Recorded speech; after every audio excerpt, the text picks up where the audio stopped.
La salud es la base sobre la que podemos conseguir un estado de felicidad y armonía. La tranquilidad de la mente se manifiesta en el bienestar del cuerpo y a través del equilibrio mente-cuerpo podemos alcanzar todas nuestras metas.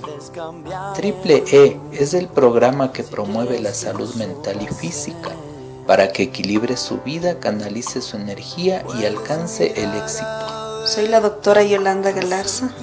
Y yo el doctor Luis Vaca. Y les invitamos todos los sábados de 10 a 11 de la mañana a sintonizar nuestro programa Triple E, Equilibrio, Energía y Éxito por Epicentro Radio TV Online. Les esperamos.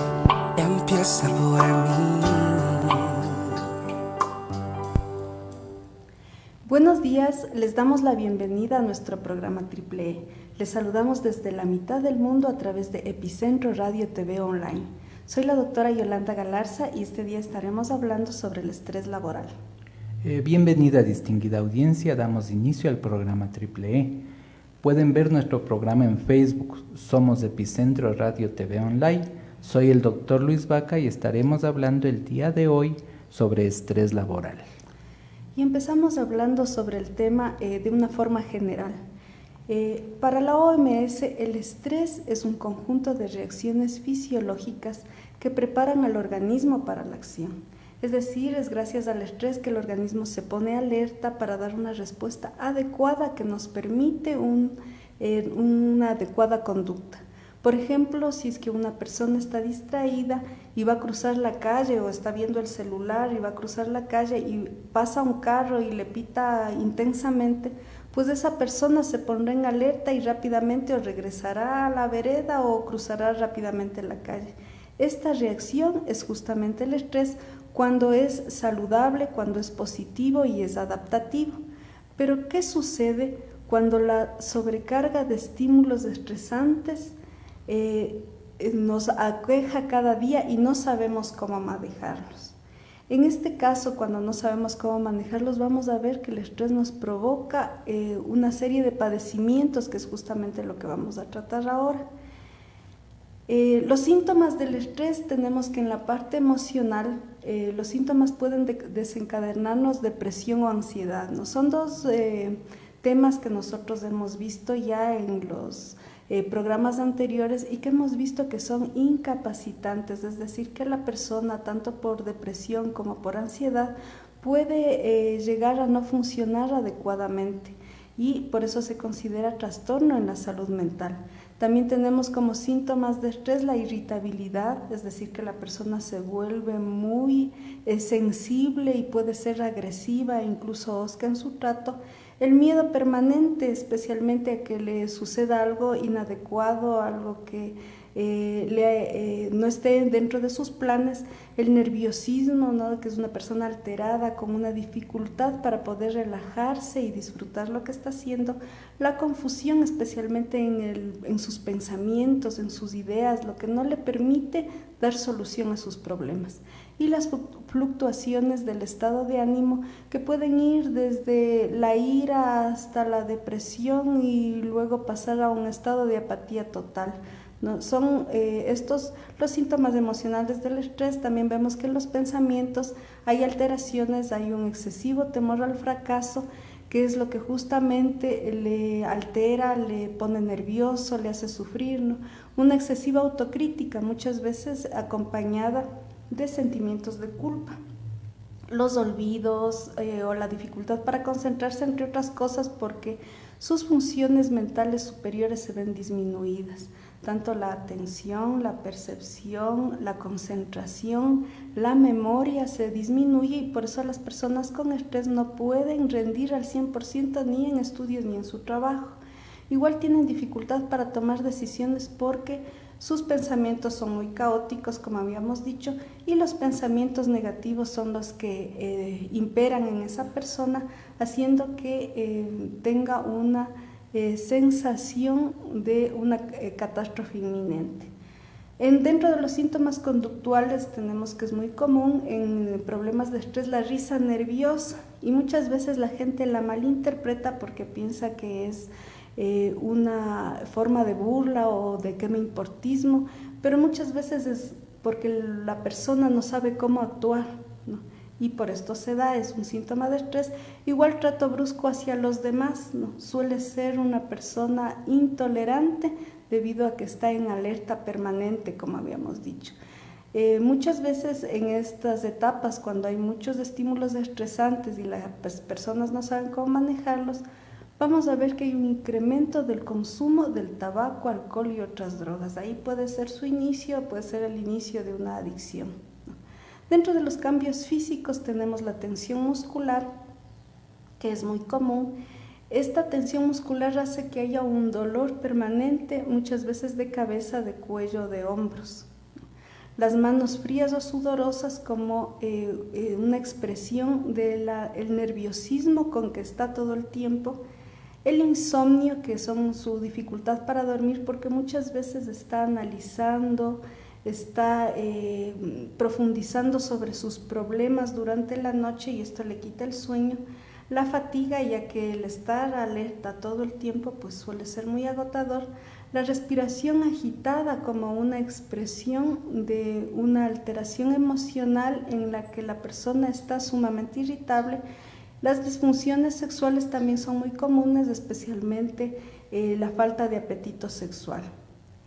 Pero ya esto hemos visto en forma general, pero ¿cuándo se le puede diagnosticar como un estrés laboral? ¿No? Exclusivamente se podrá decir que una persona padece de estrés laboral cuando todos sus síntomas se originan por el entorno laboral, por su trabajo, por la actividad que realiza diariamente, y ahí se puede decir que es un estrés laboral. Y aquí vamos a ver algunas razones que pueden originar este tipo de padecimiento. Primero, hemos visto el volumen y ritmo de trabajo, pero antes de ver un poquito este tema vamos a hacer conciencia, vamos a recalcar que las personas que tienen vocación en lo que hacen, cuando a la persona le gusta lo que hace en su trabajo, pues difícilmente va a tener problemas en cuanto al volumen y al ritmo de trabajo, ¿no? Pero muchas veces la persona no trabaja en lo que le gusta y esta es la primera causa de estrés. También vemos cuando hay tareas aburridas o monótonas, es decir, cuando una persona está preparada para hacer una cosa pero hace otra. Por ejemplo, un profesional que puede ser un abogado, si en su trabajo se dedica a sacar copias, pues esto le va a ocasionar estrés. También el empleo inestable, es decir, cuando una persona no puede trabajar libremente, tranquilamente, sino siempre bajo la amenaza que ese trabajo va a terminarse, que eso va a acabarse y ella debe estar preparada para ver qué hacer. Eso ocasiona estrés también. También el elevado nivel de responsabilidad, especialmente cuando la persona no está preparada para esa responsabilidad. Por ejemplo, no podemos poner a un maestro hacer funciones de un contador y ser responsables del área financiera porque no está preparado para hacerlo, ¿no?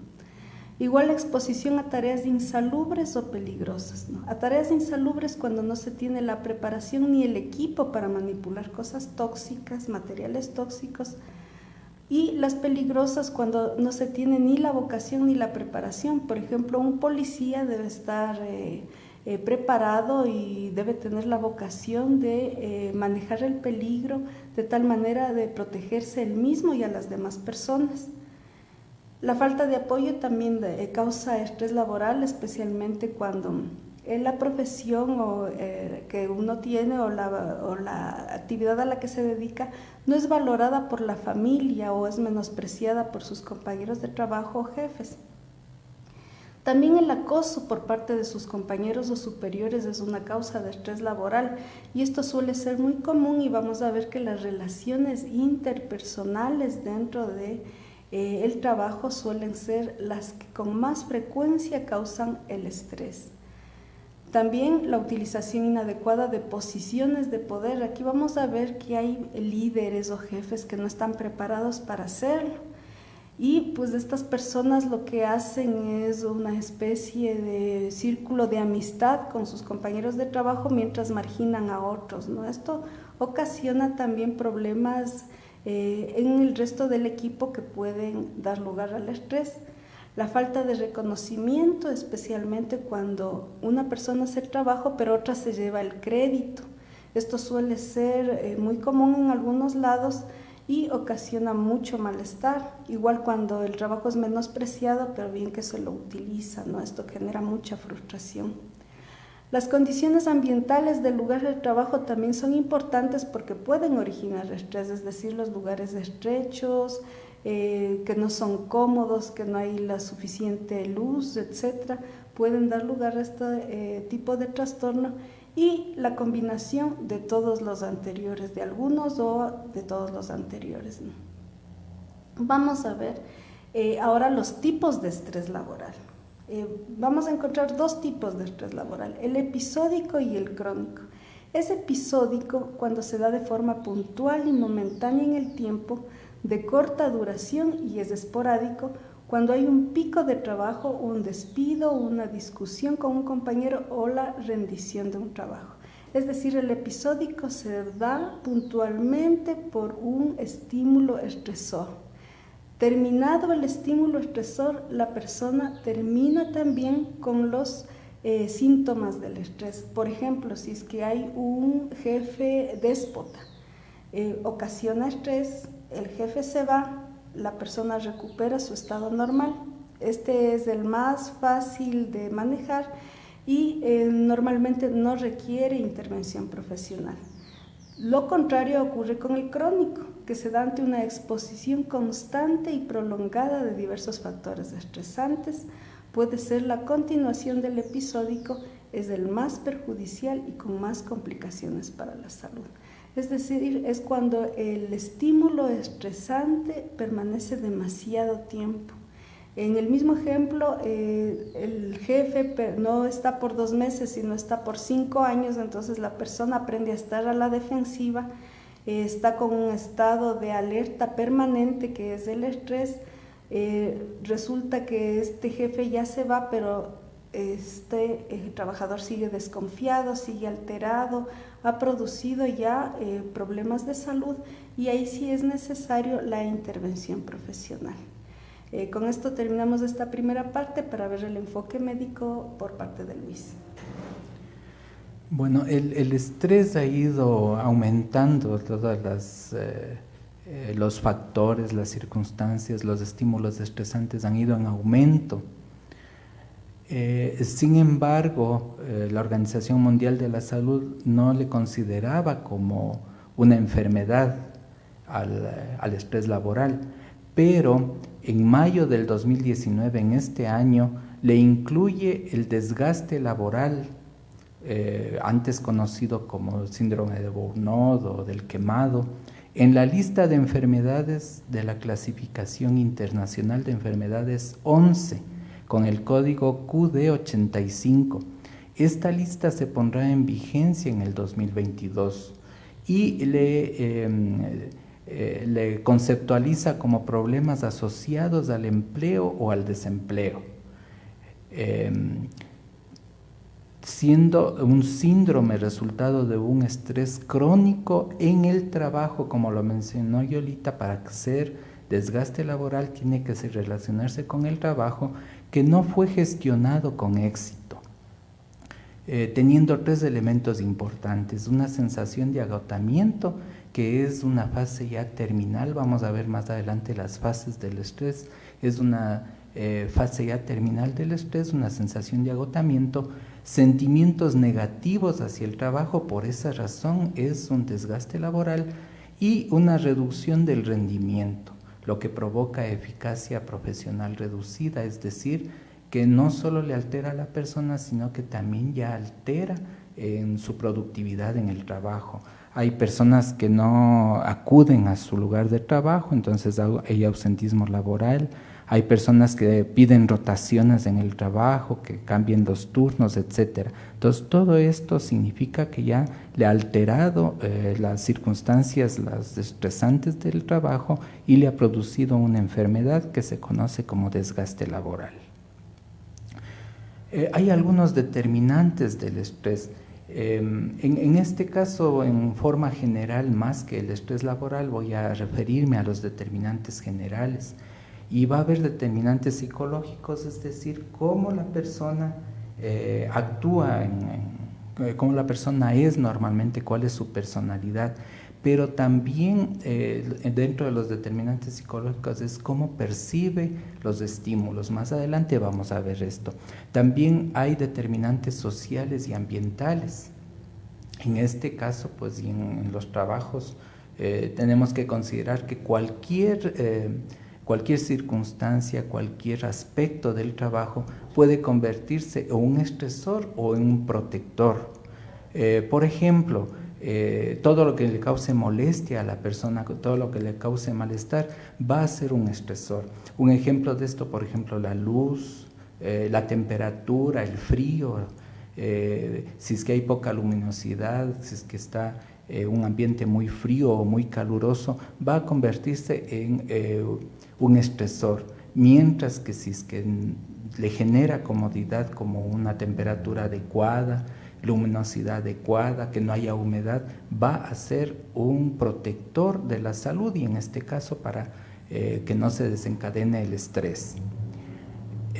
Los determinantes biológicos, aquí hay dos aspectos. Existen también estímulos internos biológicos que pueden causar estrés. Estos estímulos quizá nosotros no los concientizamos, no los percibimos, pero son, por ejemplo, el aumento o disminución de la temperatura corporal, un sangrado, un lastimado que tenga una persona, etcétera. Se constituyen en estresantes para el cuerpo que van a desencadenar también el estrés orgánico. Por otra parte, tomando en cuenta los determinantes biológicos, sería cómo responde el organismo frente al estrés, frente a estos estímulos estresantes. Para esto tenemos la genética. Hay muchos genes que han sido relacionados con el estrés y básicamente son los mismos genes que se han relacionado con la ansiedad y con la depresión, ya que las reacciones del estrés son prácticamente las mismas reacciones de la ansiedad.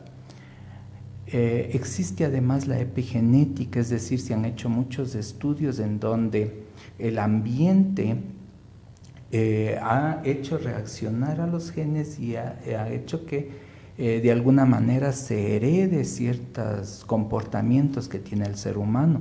Por ejemplo, se ha investigado después de las guerras o después de hambrunas que han sufrido los padres o abuelos, transmiten esos estímulos, la reacción estresante que ha tenido frente a esos estímulos, transmite a sus hijos o a sus nietos, y los hijos o nietos reaccionan frente a estímulos similares, y esto se ha comprobado a través de la epigenética. Y por otra parte, como los aspectos biológicos del ser humano, ya los anatómicos, las estructuras que van a estar comprometidas en el estrés, y dentro de esto también aspectos bioquímicos que vamos a ver. Para que se produzca el estrés, lo primero que vamos a tener es la recepción del estímulo estresante. Nosotros estamos constantemente con muchísimos estímulos, y alguien tiene que filtrar esos estímulos, tiene que ver qué estímulo, ante qué estímulo una persona tiene que reaccionar y ante qué estímulo no tiene que reaccionar. Este filtro lo hace el tálamo. Una vez filtrada esta información, si ve si es que es un estímulo estresante, entonces programa la reacción. Vamos a poner un ejemplo: una persona que está caminando en la calle, en la vereda, cerca de las casas, y de pronto un perro desde una casa que tenga una puerta de mallas, digamos así, le ladra. Esa persona filtra la información, ve que es un estímulo amenazante, estresante, que es el ladrido del perro, y programa la reacción. La programación se hace en la corteza prefrontal, donde se genera atención, la memoria a corto plazo de este estímulo y la toma de decisión. En el sistema límbico que es un sistema emocional, se hace un análisis entre la situación actual y los recuerdos. Es decir, en el ejemplo que estoy poniendo, la persona va a identificar si es que más antes ya ha tenido esta experiencia del ladrido del perro. Si es que ha tenido esta experiencia, va a activar la respuesta del organismo. Si es que no ha tenido esta experiencia, puede ocurrir que ahora guarde ya a nivel del hipocampo, que es otra estructura cerebral, a nivel del hipocampo va a guardar esta experiencia ya en la memoria para en una próxima saber que ese es un estímulo estresante. Y entonces esta respuesta puede ser también ya aquí vincularse con el círculo de ansiedad o del miedo, activándose ya en la respuesta del organismo en un tercer momento a través sobre todo de la amígdala cerebral y el hipocampo, que había dicho que es el que tiene la memoria del estímulo estresante. Esta respuesta que tiene el organismo ante cualquier estímulo de estrés es una respuesta de adaptación, es decir, la persona va a considerar este estímulo y va a adaptarse de acuerdo a si es un estresante fuerte, grave. Entonces la respuesta va a estar dada ya sea por el tipo de estresante, por la intensidad del estresante y por la duración del estresante, de este estímulo. La primera fase es la fase de alerta, en donde el hipotálamo, otra estructura a nivel cerebral, estimula el sistema nervioso autónomo. Y este sistema nervioso autónomo estimula a su vez las glándulas suprarrenales para secretar adrenalina, que es una sustancia, una hormona en el cuerpo que va a suministrar la energía necesaria para esa urgencia. Entre otras cosas, va a producir un aumento de la frecuencia cardíaca y de la intensidad de contracción del corazón y vasodilatación de algunos órganos. En esta respuesta, la persona se pone en una fase solamente de alerta, es decir, todos los órganos de los sentidos van a verse más despiertos, el cerebro va a estar más despierto en atención, en concentración, y entonces en este caso esta primera parte, esta fase de alerta del estrés es positiva para el ser humano porque le permite estar alerta y ver qué pasa con ese estímulo estresante, si tiene que defenderse o no tiene que defenderse. Entonces aquí van a ir sobre todo una vasodilatación a nivel de músculos esqueléticos, es decir, para la siguiente fase, defenderse o huir. A nivel cardíaco va a bombear, el corazón tiene que bombear más sangre para que lleve más glucosa y más oxígeno a los músculos esqueléticos, y va a suprimirse tanto en esta fase como en la siguiente, sobre todo 3 aparatos: el aparato digestivo, el aparato urinario y el aparato reproductivo.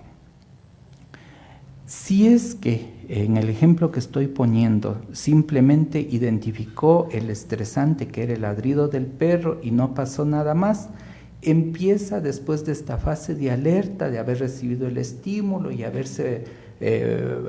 circulado la adrenalina y haberse puesto en alerta a la persona, empieza a irse calmando poco a poco y se acabó. Hasta ahí llegó el estrés, no ha pasado nada.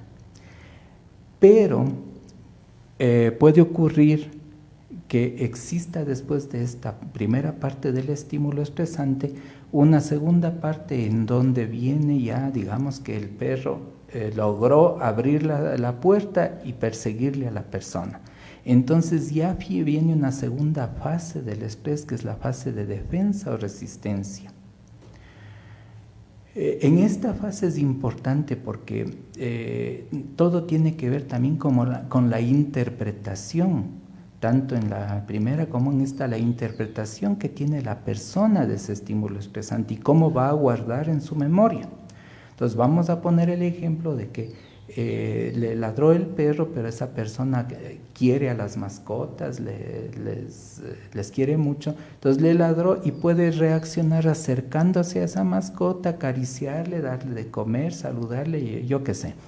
O puede hacer lo contrario, que interprete como una amenaza, que no le gusten las mascotas y que diga: este perro me va a morder, me va a acabar, me va a perseguir, etc.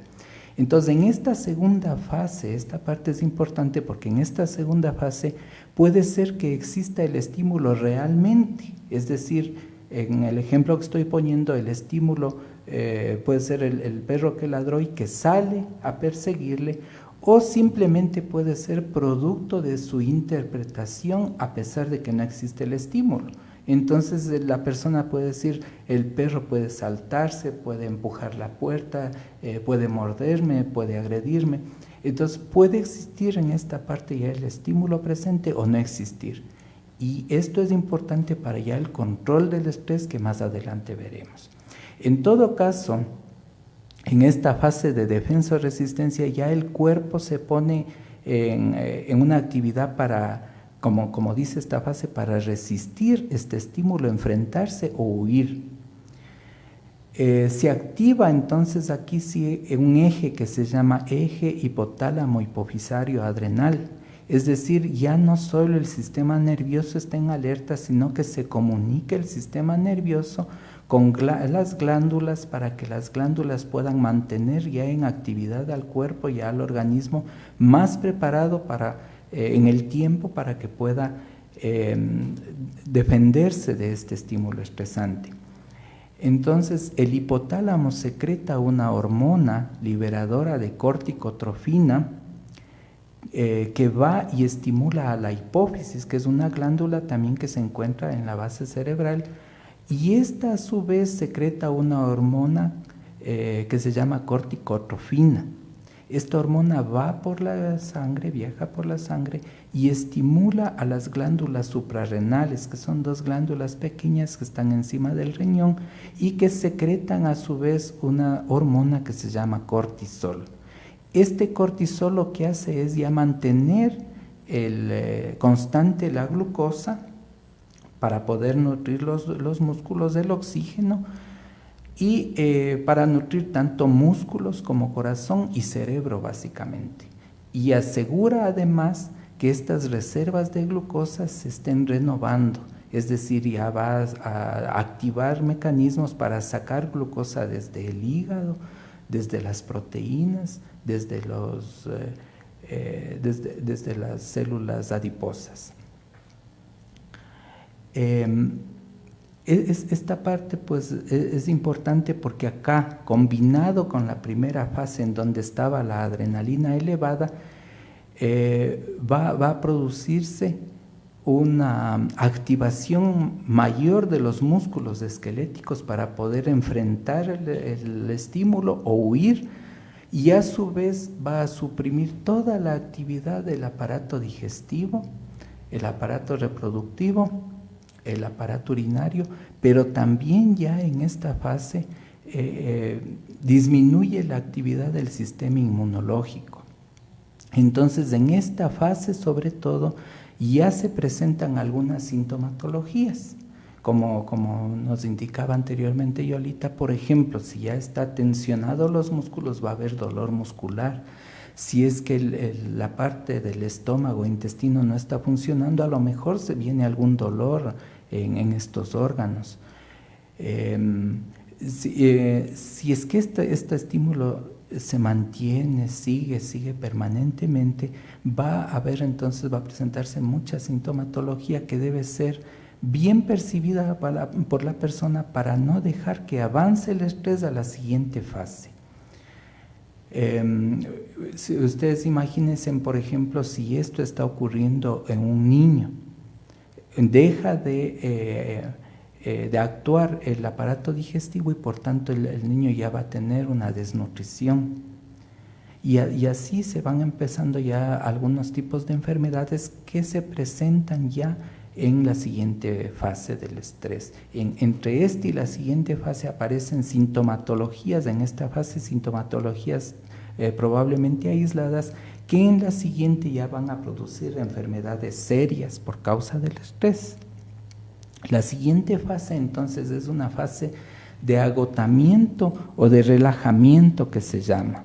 En esta fase, si es que persiste la situación estresante, ya sea, como había dicho, real o simplemente por la percepción de la persona, le percibe que esta es una amenaza, hay entonces una alteración hormonal crónica. Ya las hormonas ya no tienen la misma eficacia que tenían al inicio para poder combatir este estrés, y empiezan a alterarse no solo estas hormonas, sino otras hormonas más, hormonas hipofisiarias que van a ordenar también al resto del organismo, como hormonas gonadotropinas y otras que prácticamente alteran todo el organismo. Se complejizan estas hormonas, están circulando en nuestro organismo y no permiten un equilibrio de las mismas. En esta y en la fase anterior se ve cómo debe existir un equilibrio mente-cuerpo, que si se rompe este equilibrio, entonces ya en esta fase se producen alteraciones ya más serias.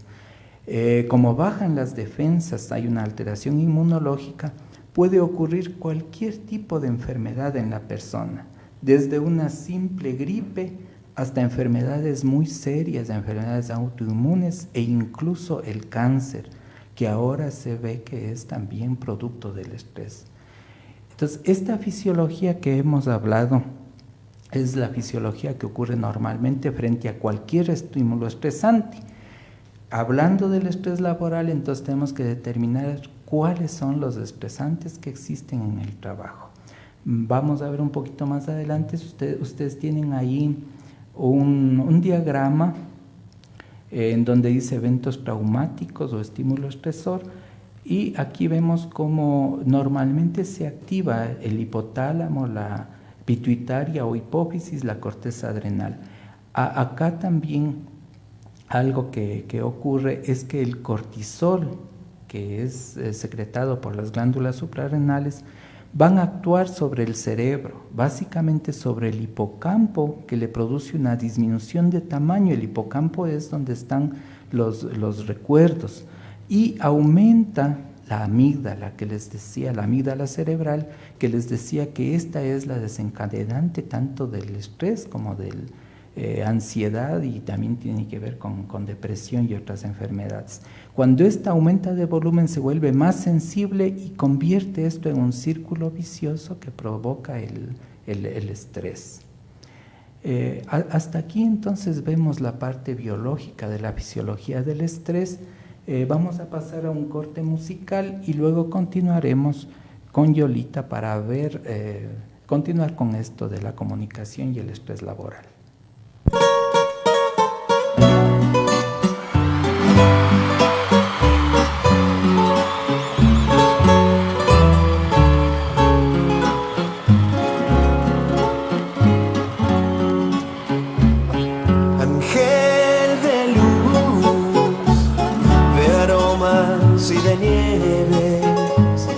Manchó tus labios con flores de ambrosía, tus pupilas románticas aromas que en oriente será el largo día.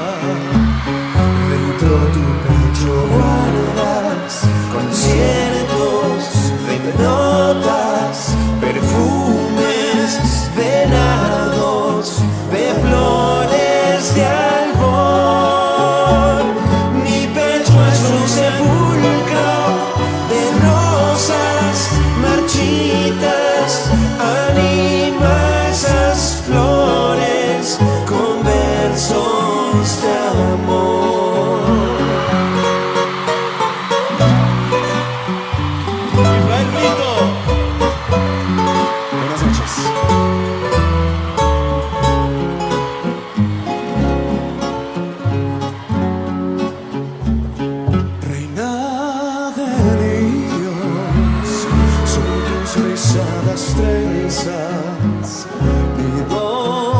suceda, todo en las camelias.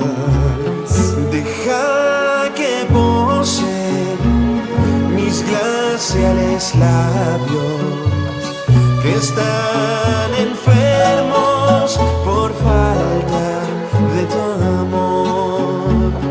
Los labios que no besan son pétalos muertos, son himnos sin notas, son astros sin luz. Los pechos que no aman son noches polares, sarcófagos tristes, no albergan dolor. Muchísimas gracias. Primer grito. Juan Fernando Velasco. Empezamos para seguir hablando del tema del estrés laboral y como les había dicho en el bloque anterior, una de las razones principales por las que el estrés se da dentro de un lugar de trabajo es por una comunicación inadecuada entre los miembros de un equipo de trabajo, porque unas malas relaciones interpersonales.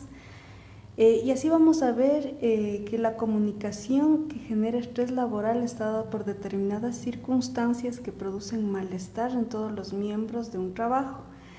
Por lo general, la comunicación siempre debe ser amable, cordial, lógica, comprensiva, coherente, evitando burlas y marginaciones.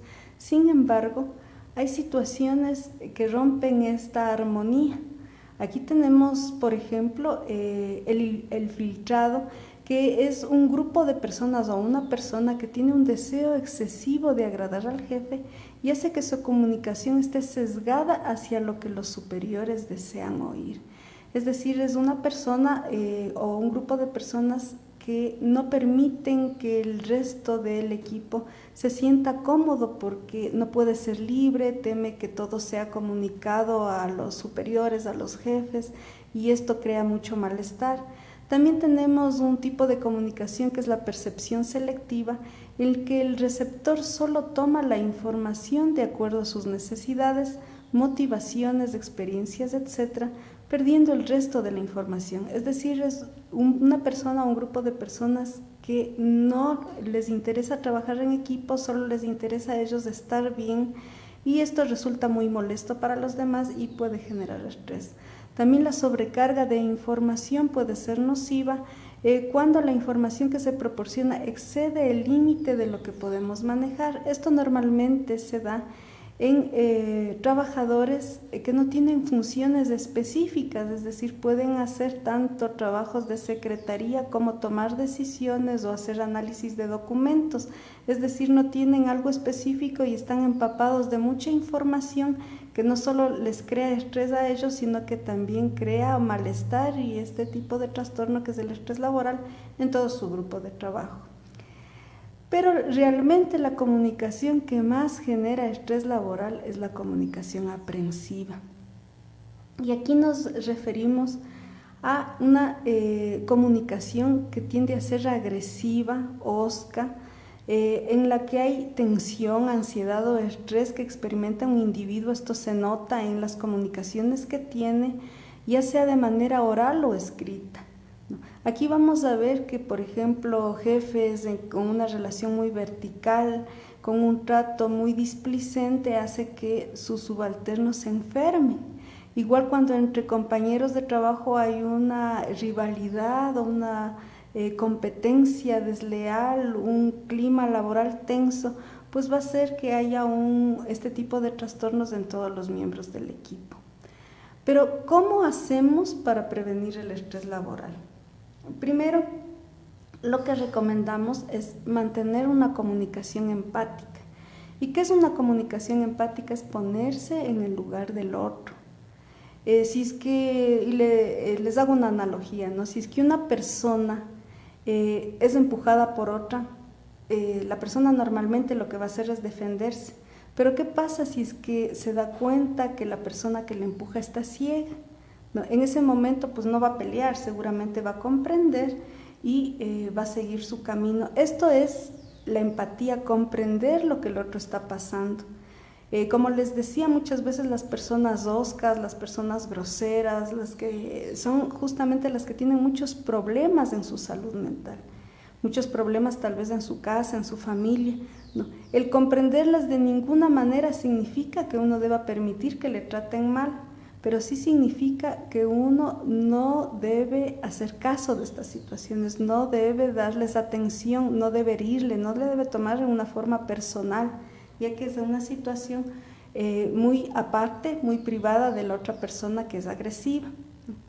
También es importante cumplir con su parte, dando su mejor esfuerzo. En el trabajo cumpla con su parte, no se fije en lo que sucede con las otras personas. A veces el malestar está en que hay un grupo que se lleva mejor con el jefe y ellos tienen prebendas, se les tapa los errores, etc.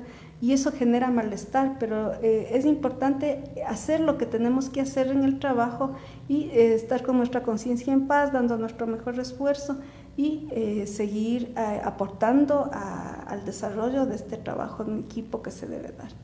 También se recomienda no centrarse en el problema, sino en la solución, ¿no? Muchas veces hacemos el problema más grande al analizarlo, al buscar culpables, al sentirnos mal, al enfermarnos y enfermar al resto, ¿no? Es importante trabajar en la solución y considerar que las personas con las que laboramos no son personas afectivamente afines a nosotros, son personas con las que nos comunicamos en la parte laboral, más no afectiva, y por eso no tienen el peso como para que sus actitudes nos puedan deprimir, nos puedan dar lugar a otro tipo de trastornos, sino verles de una forma más funcional.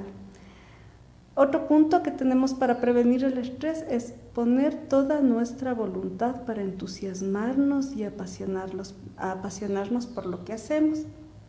Como decía León Tolstoy, no siempre hacemos lo que nos gusta, pero siempre nos debe gustar lo que hacemos. Es decir, si es que usted está en una actividad que no le guste, véale como un peldaño, porque más adelante usted va a realizarse en la parte profesional y laboral la que le guste, y este es pues una especie de camino, y por eso no debemos dejar de disfrutarlo, ¿no?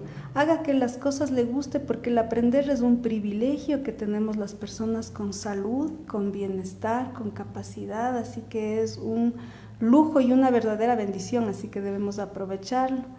Personalizar nuestro espacio de trabajo es muy importante. Esto nos motiva mucho cuando en nuestro espacio de trabajo, por ejemplo, tenemos la foto de un ser querido que solo con verlo nos cambia el ánimo, o tenemos una frase que nos motiva, ¿no? Esto nos va a ayudar mucho para prevenir el estrés laboral. Y es importante reconocer nuestros logros. No importa que los demás no lo hagan. Usted sepa que es inteligente, que es capaz, que lo puede hacer y que cada vez está preparado para mejores responsabilidades. En cuanto al tratamiento psicoterapéutico, nosotros dentro de la consulta, lo primero que vamos a hacer es combatir los síntomas, ¿no? Esto porque una persona que está con dolor de cabeza o dolor de cuello, etcétera, no va a escuchar, no va a receptar mucho la terapia racional. Entonces, lo primero que hacemos es aliviar los síntomas a través de la relajación muscular.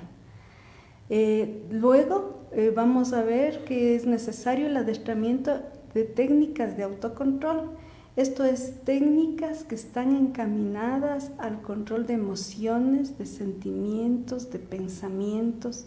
Vamos a aprendernos a reconocer, a controlar y a canalizar en nuestro beneficio, no hacer que ellos nos manipulen, sino nosotros manipular estas características de nuestra esfera afectiva que nos van a servir mucho para nuestra realización personal. Posteriormente trabajamos dentro del tratamiento en un cambio de hábitos, especialmente en lo referente a la distribución del tiempo, ¿no? Es así que con el paciente se hace toda una agenda en la que van actividades importantes como hacer ejercicio, como tener tiempo para compartir con la familia, hacer las cosas que nos gusta, incluido trabajo, quehaceres domésticos, etcétera. Es decir, redistribuimos el tiempo y tratamos de cambiar los hábitos nocivos que no nos han dado buenos resultados.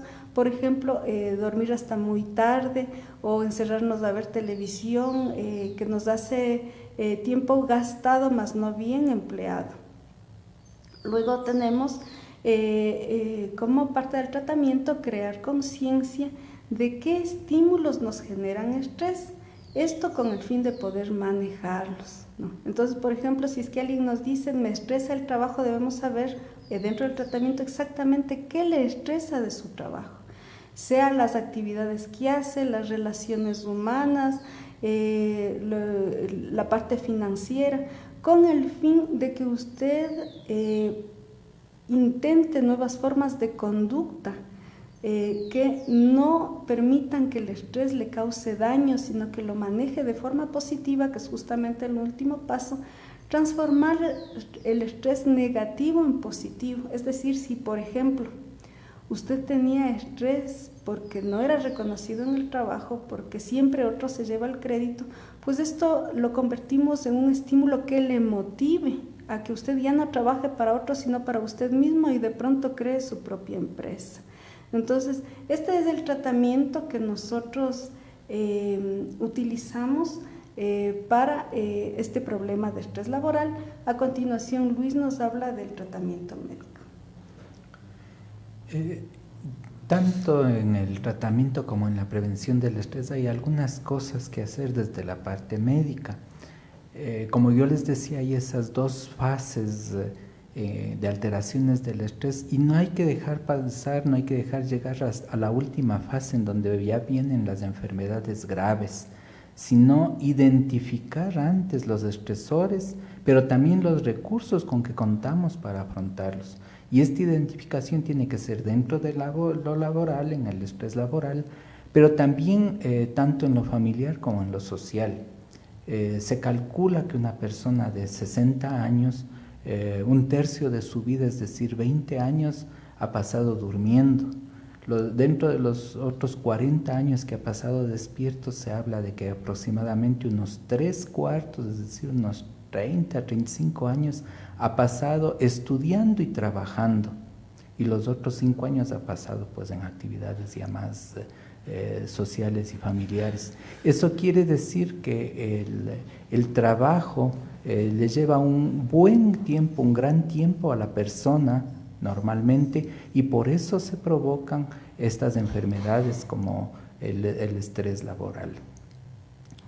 En este caso, los estresores que hay que identificar ya dentro de la laboral son los del medio ambiente estructural, como había dicho, por ejemplo, la temperatura del sitio de trabajo, la luminosidad, las comodidades, cómo está el escritorio, la silla, la ergonomía de todas las herramientas de trabajo. Y además ya el ambiente laboral, como nos indicó Yolita, por ejemplo, la comunicación entre el personal y también la distribución de las tareas, es decir, hay que hacer un diseño de todo el proceso, de todas las tareas de trabajo que tiene la persona. ¿Qué hace primero, qué segundo, qué tercero, con qué se relaciona? Tiene que ser específico qué es lo que va a hacer una persona y no tener esa, eso de saber qué hago yo y qué hace la otra persona. Entonces todas estas cosas tienen que ser estudiadas. Por otra parte, dentro de la parte médica también, pues los cambios en el estilo de vida, en los hábitos, en la alimentación, por ejemplo, es muy controversial el uso de vitaminas, de suplementos vitamínicos. Lo que más se recomendaría es una alimentación balanceada en donde se introduzca sobre todo frutas y verduras. La actividad física, que además de darle un respiro al cuerpo, de dar un cambio en los momentos de trabajo, en las horas de trabajo, además de eso, pues se secretan algunas cosas como endorfinas que le ayudan a la persona, endorfina, serotonina, que le ayudan a la persona a estar más relajada. La relajación y meditación, se han hecho algunos estudios en que la meditación ayuda mucho incluso a bajar el cortisol, que es la hormona que se habla que es la hormona del estrés, de acuerdo a lo que yo les había explicado anteriormente, y también las horas de sueño que yo lo mencionó Yolita.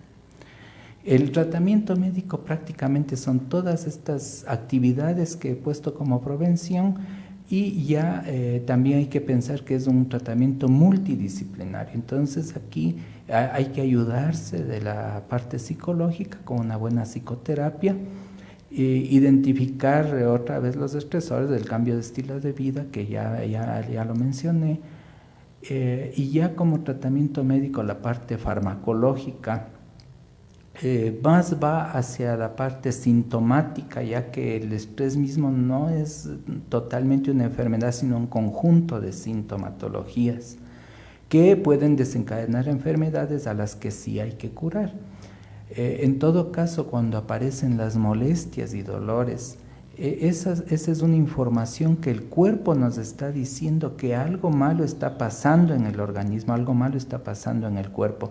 Entonces es común que llegue el paciente con algún tipo de dolor, que me duele la espalda, que me duele la parte lumbar, me duele, generalmente los pacientes se me duelen los riñones, me duele la cabeza, el cuello, y toda esta sintomatología tiene que ser de alarma, tanto para el paciente como para el médico, identificar por qué se están produciendo estas molestias, estos dolores, que es una información que nos está generando el cuerpo indicando que algo está perturbando, que algo está mal. A veces no basta con decir usted no tiene nada, se le hace estudios al paciente, no tiene nada y se acabó. Hay que ir más allá y puede en este caso también ayudarse de la parte psicológica para identificar qué mismo es lo que le está afectando a la persona y no dejar que pase a la fase de agotamiento del estrés, en donde sí ya vienen enfermedades, como había dicho, pueden ser enfermedades muy leves o enfermedades muy serias que le amenazan la vida a la persona. En todo caso, desde la parte médica también hay que tratar las enfermedades producidas por el estrés, enfermedades tanto del orden mental como pueden ser la ansiedad y depresión, que son enfermedades muy comunes que se presentan cuando el estrés está ya muy elevado. En la ansiedad se pueden dar ansiolíticos y antidepresivos para controlar la ansiedad, en la depresión antidepresivos, y ver todo otro tipo de enfermedades, y desde el área médica no toca más que tratar esas enfermedades, pero lo importante aquí es no llegar a esa fase donde se presentan las enfermedades, sino prevenirlas. Por eso es que la parte de prevención del manejo del estrés es importante. Y dentro de lo laboral, ya la Organización Mundial de la Salud hace varios años, entre sus recomendaciones, indicó que debe existir en todo ambiente laboral un área que se encargue de esto, que es el área de salud laboral. Esta área a veces desempeña un buen papel en algunas instituciones, en algunas empresas, pero también a veces se ha visto que no desempeñan el papel que deberían, sino que más bien se han involucrado en una administración ya caduca de hacer un perseguimiento a las personas, un acoso laboral, y eso no es conveniente. En todo caso, esto tiene que cambiar, ojalá poco a poco vaya cambiando. Los empleados tienen que identificar estas situaciones y pues exigir que estas áreas hagan el trabajo que deben hacer. Hasta aquí con la parte de tratamiento. Vamos a ir a un corte musical y luego regresaremos con nuestro mensaje final.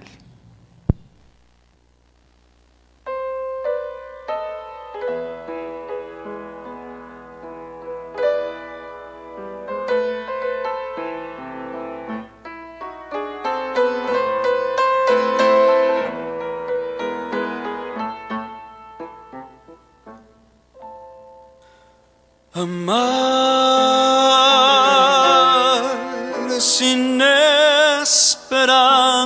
vida está en el corazón con toda el alma, porque siempre yo he de amarte sin haberme comprendido.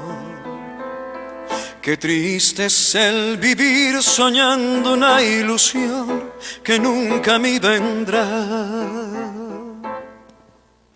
Soñar que nos quisimos es como recordar una quimera, porque siempre yo he de amarte sin haberme comprendido. Qué triste es el vivir soñando una ilusión que nunca me vendrá. Yo te amé con locura y te di mi ternura, mas burlaste mi vida sin tener compasión. Mas nunca olvides que te he querido, y aunque me hayas herido siempre te recuerdo sin sentir rencor.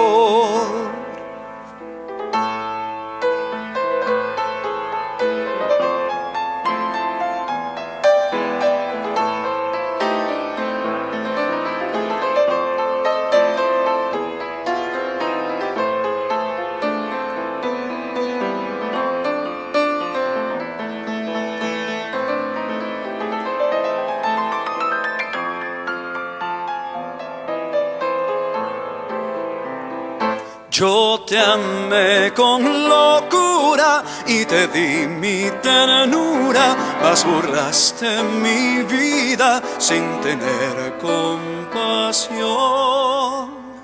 Mas nunca olvides que te he querido, y aunque me hayas herido, siempre te recuerdo sin sentir rencor.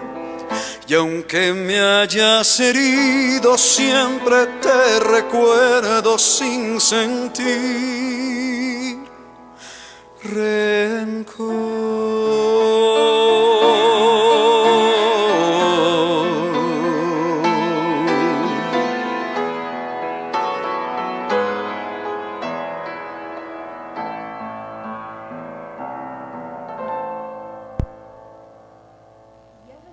A la parte final de nuestro programa y queremos agradecer su gentil sintonía y saludar a Verónica Vaca, Paul Copos, Soraya Valles, Marisa Trejo, que tienen la gentileza de enviarnos un saludo. A toda nuestra audiencia, muchas gracias por sintonizarnos.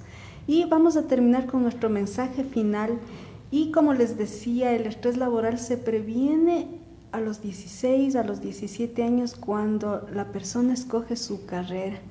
El escoger una profesión es tan importante para prevenir el estrés laboral porque, como les decía, cuando a alguien le gusta lo que hace, sencillamente las cargas laborales, la presión del trabajo no le resulta difícil de manejar. Es por eso que es importante escoger una educación adecuada, una carrera adecuada. No se la debe escoger por ser la más lucrativa, porque todas las carreras son lucrativas siempre que se las haga con dedicación, con empeño, con amor hacia lo que se hace. No. Y es por eso que esto es el primer paso y el más importante para evitar el estrés laboral. Convertir su vocación en profesión y ponerla al servicio de los demás es lo que realmente previene el estrés laboral. Con eso yo concluyo este mensaje para que Luis nos dé el suyo. Hay muchos estresantes en el ambiente y en el medio laboral y probablemente no todos esos estresantes estén bajo nuestro dominio, pero sí hay algo que en la parte médica se llama autocuidado, que es el conjunto de acciones intencionadas que realiza la persona, o sea, todas esas acciones que hace para controlar tanto factores internos o externos, en este caso externos, que van a tener mucha relación con la percepción de los estresores que tenemos y que pueden comprometer la vida de la persona. Entonces, esta es una conducta que debe realizar la persona por sí misma y para sí misma. De esta manera, pues, de alguna forma todos los estresores que existen en el ambiente serían controlados y no llegaremos a la producción de las enfermedades. Este sería mi mensaje final. Y con esto concluimos. No se olvide de sintonizarnos todos los sábados de 10 a 11 horas en la mañana, ¿no? El próximo sábado estaremos hablando sobre las adicciones. Comparta nuestro programa Familiares y Amigos y programe con nosotros. Recuerde que somos un equipo de salud que trabaja para su bienestar. Puede adquirir nuestros libros en el Club de Leones Sur, Portal de Vida, en las calles Juan del Valle y Gualberto Pérez de esquina.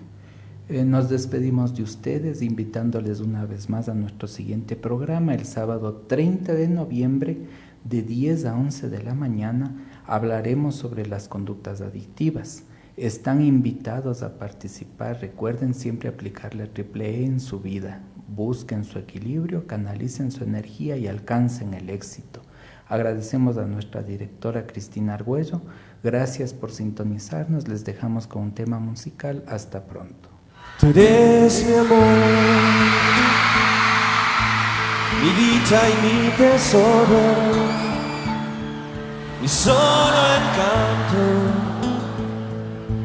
y mi ilusión.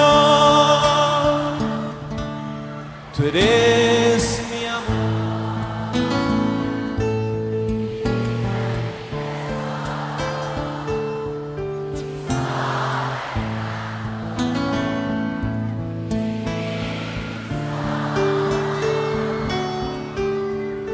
Ven a calmar mis males, mujer, no seas tan inconstante. No olvides al que sufre y llora por tu pasión. A ver, Quito.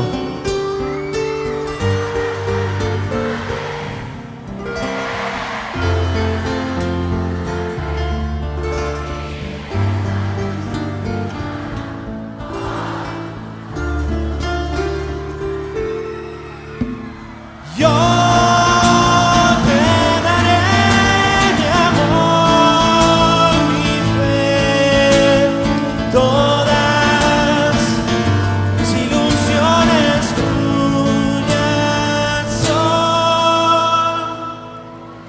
Pero tú no olvidarás al infeliz que te adoró, al pobre ser que un día fue tu encanto, tu mayor anhelo y tu ilusión.